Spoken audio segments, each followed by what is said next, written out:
Hello दोस्तों, नमस्कार, अस्सलाम वालेकुम। मैं आपका दोस्त, आपका होस्ट अनवर खान। साथियों, हमारे इस न्यूज़ मंच पर आपका एक बार फिर से स्वागत है।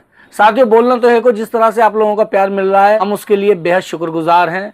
आप हमारे सारे वीडियोस को जिस तरह से देख रहे हैं, जिस तरह से हमारे वीडियोस पर आपके कॉम्प्लीमेंट्स आ रहे हैं, जिस तरह से वीडियोस पर कार्रवाइयाँ हो रही हैं, जिस तरह से वीडियोस को गंभीरता से लिया जा रहा है, हमारे लिए ये बेहद सेटिस्फाइंग है, बहुत हमारे विश्वास को बढ़ाता है। साथ ही जब हमने ये प्लेटफॉर्म तैयार किया था, तो शुरुआत की थी, तो शुरू में धीरे धीरे हमें भी ये लगा पता नहीं हम कामयाब हो पाएंगे या नहीं हो पाएंगे, लेकिन आज जिस जगह हम खड़े हैं, हमें लगता है आप लोगों का भरपूर प्यार और भरपूर सहयोग हमें मिल रहा है।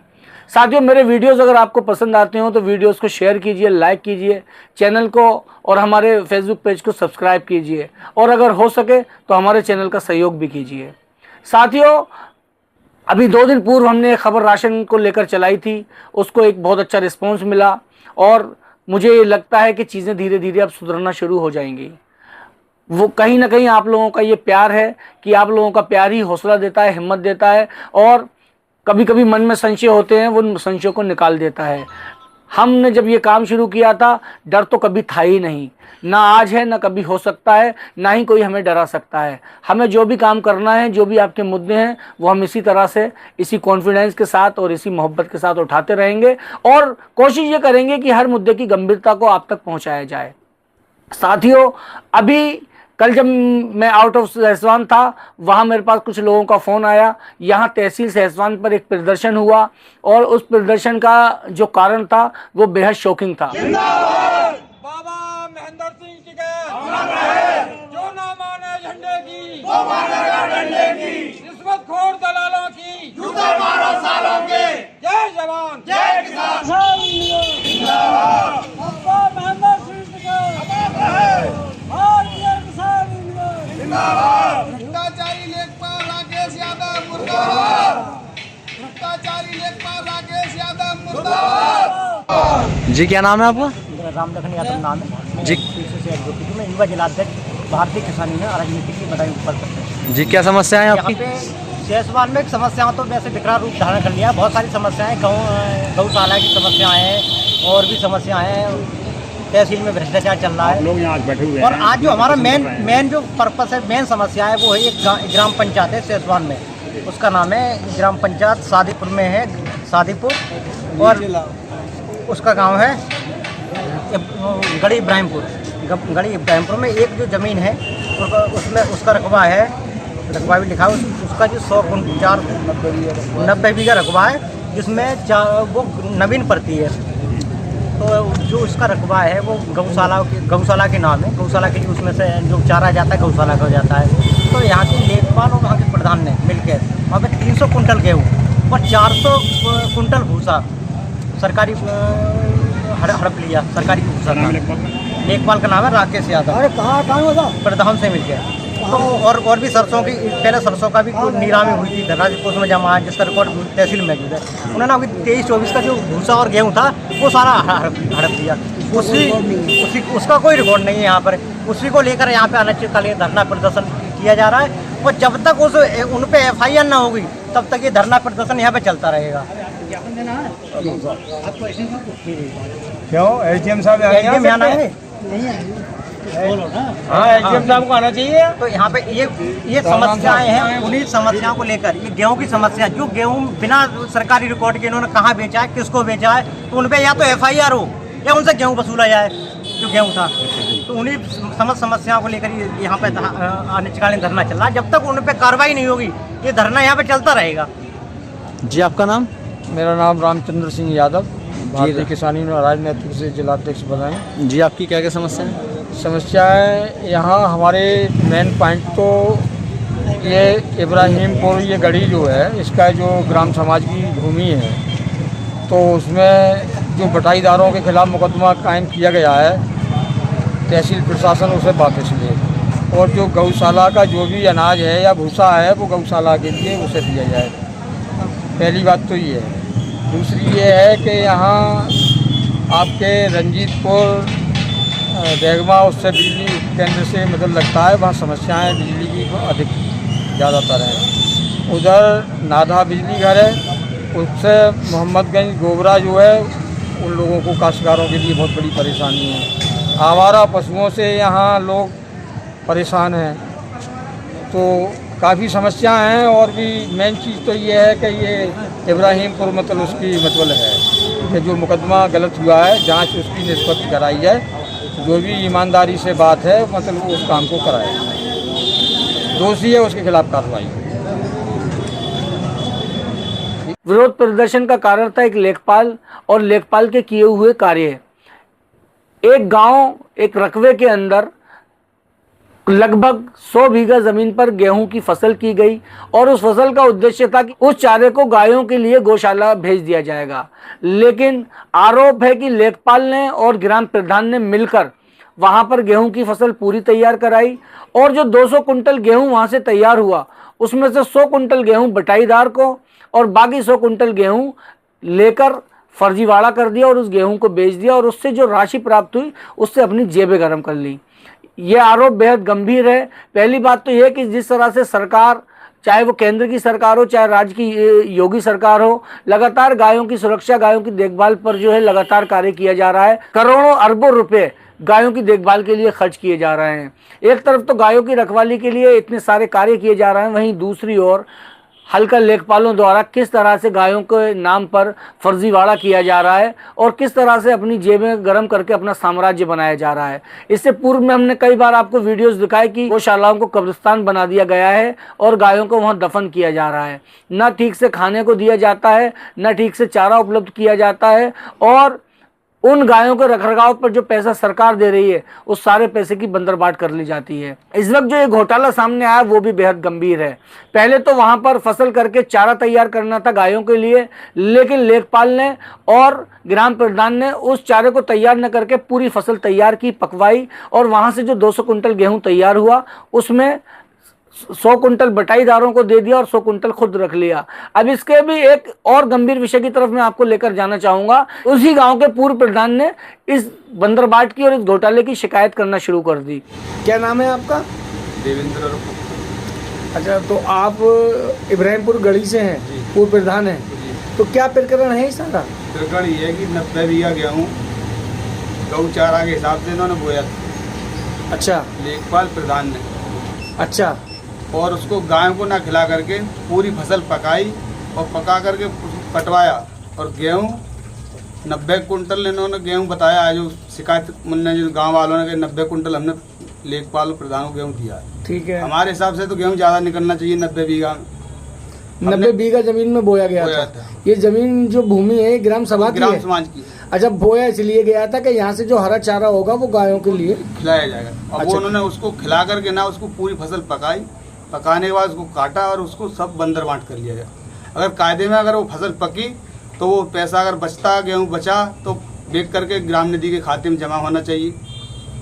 उसका बंदरबाट किया जाने की कोई इनका मतलब नहीं लेखपाल का न प्रधान का। अच्छा, आपने अब तक इसमें शिकायतें कहाँ की हैं? हमने मुख्यमंत्री पोर्टल पर रजिस्ट्री की है जी और RGS पे भी शिकायत की। अच्छा, तहसीलदार साहब से भी मिले, SDM साहब से भी मिले।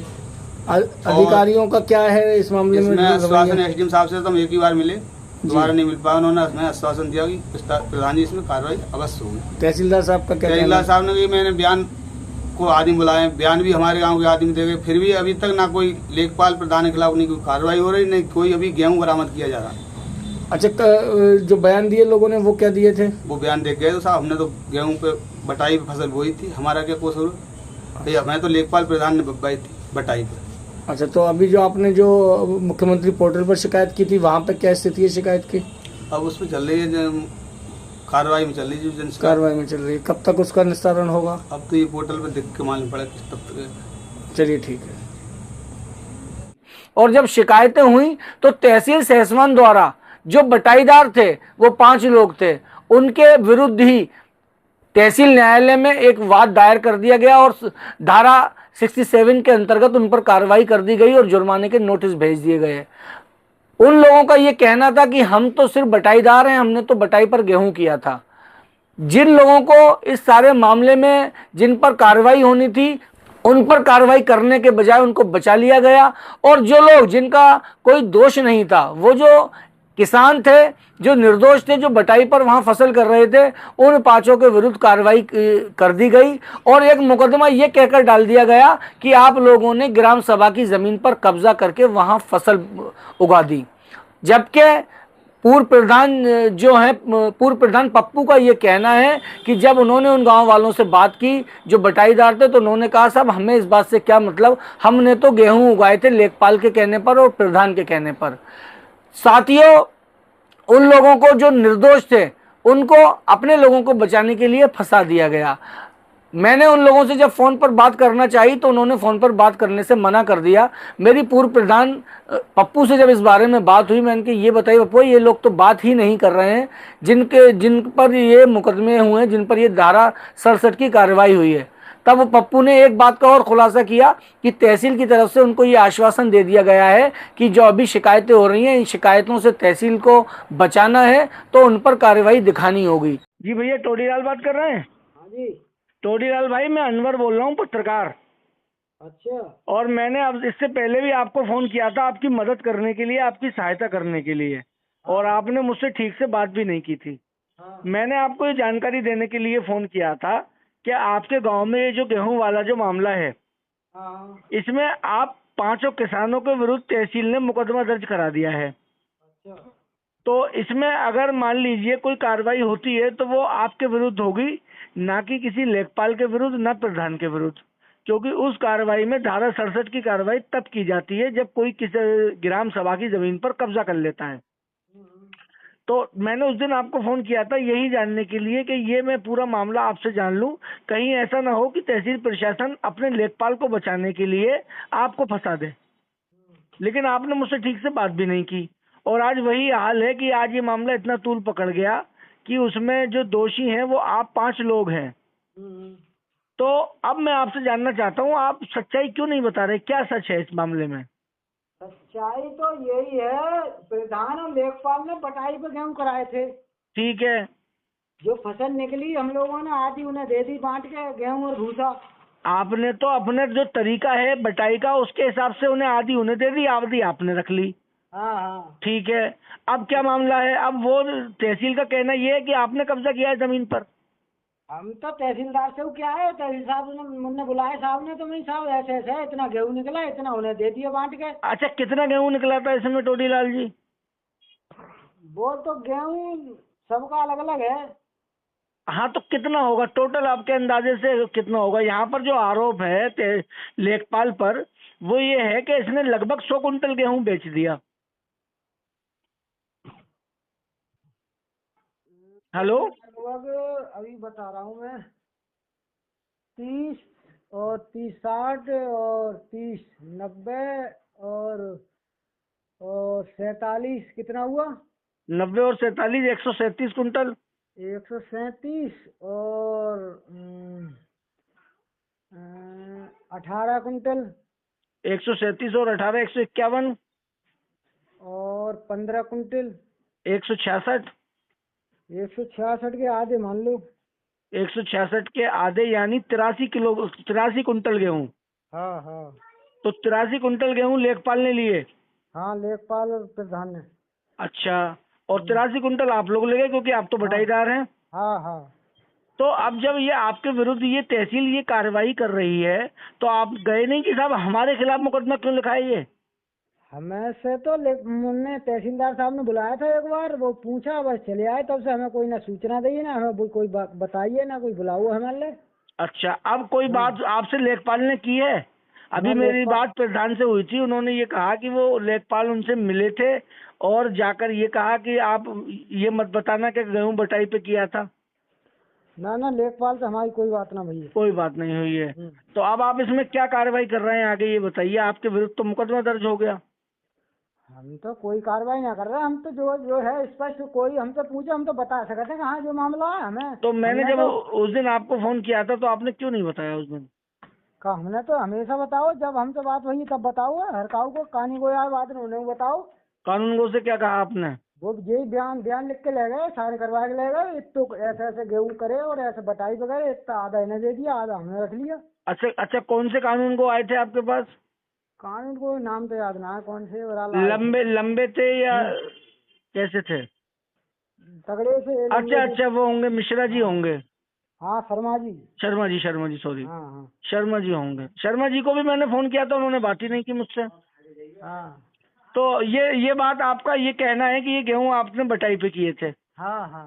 ठीक है, अब मुझे ये जानकारी आपसे चाहिए थी। ठीक है भैया टोडीलाल जी, अगर कोई ज़रूरत पड़ती है मैं आपको कॉल करूंगा, और अगर आपको कोई परेशान करता है तो आप मेरा नंबर सेव कर लीजिए। मेरा नाम अनवर खान है, पत्रकार हूँ। अगर ये आपको प्रताड़ित करते हैं कोई भी, तो आप मुझे कॉल करना फिर। नहीं है, हमने लेखपाल से भी संपर्क स्थापित करने की कोशिश की, और जब उनसे इस बारे में सवाल किया गया कि ये आज आपके विरुद्ध जो धरना प्रदर्शन हुआ है, तो उसमें वो लेखपाल ने बात करने से इनकार कर दिया और खुद को व्यस्त बताकर बाद में बात करने के लिए कह दिया। साथियों, ये कितना बड़ा संवेदनशील और गंभीर विषय है कि इस तरह से 100 कुंटल गेहूं गबन कर दिया गया और किसी को पता भी नहीं लगा। साथियों, जब हम इस सारे मामले की जब आज जांच करने के लिए निकले, तो ऐसे ही एक और मामला हमारे सामने आया, जो हम अगली वीडियो में आपके सामने लेकर आएंगे। आप उसको भी देखिए कि किस तरह से सहसवान तहसील पर एक बहुत ज़्यादा गंभीर एक आरोप एक व्यक्ति ने लगाया, और अभी हम उससे रिलेटेड जो भी डेटा है उसको एनालिसिस कर रहे हैं, उसको कलेक्ट करने की कोशिश कर रहे हैं, और अगर वो डेटा निकल कर आता है तो वो जब खबर आएगी वो भी बेहद चौंकाने वाली होगी, और आप उस खबर को देखकर आश्चर्यचकित रह जाएंगे, और आपको ये अंदाज़ा हो जाएगा कि भ्रष्टाचार की जड़ें कितनी गहरी हो चुकी हैं। साथियों, अब देखना ये बाकी है कि कल जो किसान यूनियन ने जो धरना प्रदर्शन किए हैं, जो लेखपाल के विरुद्ध जो शिकायत सौंपी है, उस पर तहसील सहसवान का क्या रवैया रहेगा, और तहसील सहसवान उस ज्ञापन पर क्या कार्रवाई करेगा। साथियों, मेरे साथ जुड़े रहिए। बहुत बहुत शुक्रिया।